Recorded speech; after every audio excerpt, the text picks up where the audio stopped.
I want to talk about the Niners' biggest concern heading into the season. I think there's two. There's the obvious one, the offensive line. My biggest concern on the offensive line is McGlinchey. I've been looking at him in practice. I posted a video on my YouTube channel today. Tell me he doesn't look like he's limping around. He looks like he's in pain. I mean, he tore when he tear his quad. That doesn't just bounce back in your late 20s that quickly. I'm a little concerned about what to expect from Mike McGlinchey this season. And if he doesn't play, you got Colton McKivitz and a bunch of unproven guys in your offensive line. I still think the Niners will be able to run the ball, but I mean, when it's time to pass, if they're losing, if it's a 2-minute drill, if it's 3rd and 8, is the right side of their offensive line going to hold up at all? That's a big concern because other teams in the a lot of people like the Eagles this year in the NFC to win it all. The Eagles really do have a good offensive line. The Niners have a great defense. They don't have a great offensive line. Hey guys, look who it is. God. Hey man, how you doing? Oh, just switching out computers midstream, trying to get things figured out. Glad to be here. All right, so we're talking biggest concern heading into the season for the 49ers. I just laid out the offensive line concern.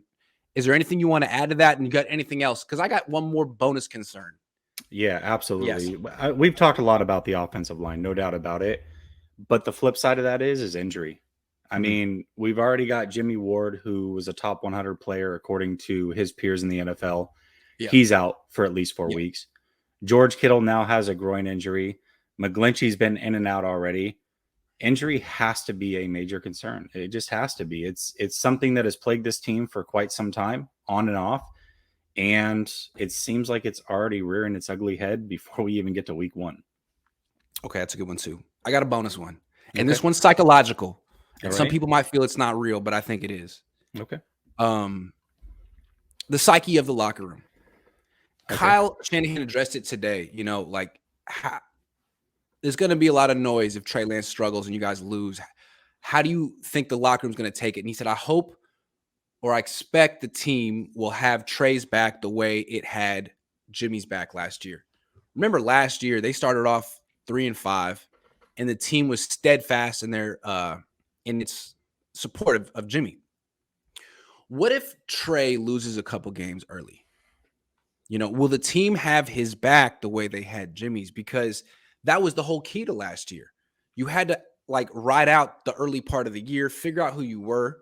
And once they did, I frankly, they should have gone to Trey the whole year. But once they did, they hit their stride. Will Trey be afforded that same opportunity? Or if he loses a game or two, is he out? Because that wouldn't be fair. And if they pull the plug on Trey after a couple losses, then this team is screwed. This team is screwed.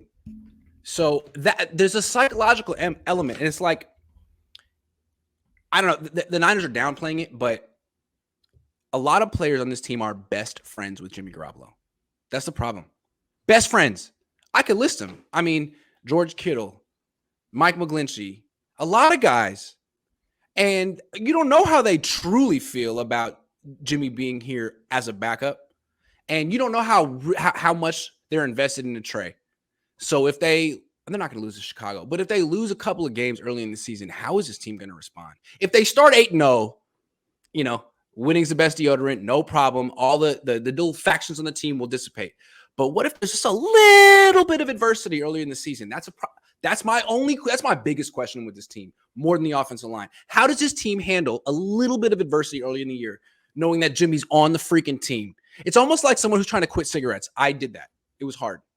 It's like, can you handle that? It's like, oh, I need the cigarette. Oh my God. It's like, can you handle it? Can you do this? It's not going to be fun. It could be a little painful, but you got to be committed. I'll say this. Here's a quote that stood out to me. And I was rummaging through because I could have sworn I remember him saying something along these lines. I was rummaging through Jimmy G's old quotes. Yeah. This was in April of this year. He said about the situation in 2021, that it was awkward and he wouldn't wish that situation upon anyone. Right. Well, here we are just Here a we go. few months later, Yep. and that same exact situation is thrust upon Trey. essentially a rookie, right? His second year, first year starting. Yeah. So they can act like everything's all good. They can try to spin it like it's all good. Jimmy, in a very candid moment when he didn't think he was going to be back with this team, that was very important. He did not think he would be back, was very, very honest, and said, what? I wouldn't wish this upon anybody. He hated it that much, and here we are. 6 months later, hey, Trey, learn to love it. Learn to love it. Yeah. Right. So it is. It's one of those situations that's definitely concerning, no doubt about it.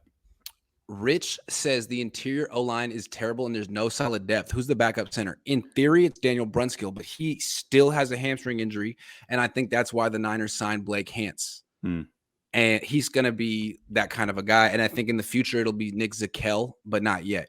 So Blake Hance, I would think. Yeah, I mean, he seems pretty versatile. Doesn't mean he's good, but he can play every position, it sounds like.